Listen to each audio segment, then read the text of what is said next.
৩০ করতে পারবেন না, আপনি কি বঙ্গবন্ধু সেই পাঞ্জাবিটা পাবেন? আপনি আমাকে বলেন। বঙ্গবন্ধু সেই চশমা কোথায় পাবেন? সেই চুরুট কোথায় পাবেন? বঙ্গমাতা সেই শাড়ি কোথায় পাবেন? ওই রক্তমাখা পাঞ্জাবিটা আপনি কোথায় পাবেন?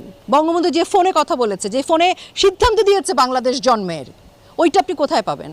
সারা পৃথিবীর ঐশ্বর্য দিয়ে কি আপনি ওটা কিনতে পারবেন কিনা, জোগাড় করতে পারবেন? আপনি একটা কাঠামো পাবেন। এটা তো XYZ এর বাড়ি না রে ভাই, যে মার্কেট থেকে সোফা কিনে নিয়ে আসলাম, ফোন কিনে নিয়ে আসলাম, ডেকোরেশন করে ফেললাম, অমুক অমুক ইন্টেরিয়র ডেকোরেটরকে ডেকে নিয়ে আসলাম। এগুলো হচ্ছে কি জানেন, আপনাকে মেরে আবার মারার পরে আবার জুতা দিয়ে দুইটা বাড়ি দেয়া, এগুলো ফাইজলামি ভাই। আমরা খুব মানে এটা আমাদেরকে কষ্ট দিচ্ছে, আমরা মুষড়ে পড়েছি বঙ্গবন্ধুর বাড়ির এই অবস্থা দেখে। আপনি বুঝতে পারছেন বঙ্গবন্ধুর বাড়ি ভাঙা মানে হচ্ছে পুরো বাংলাদেশকে জ্বালিয়ে দেওয়া।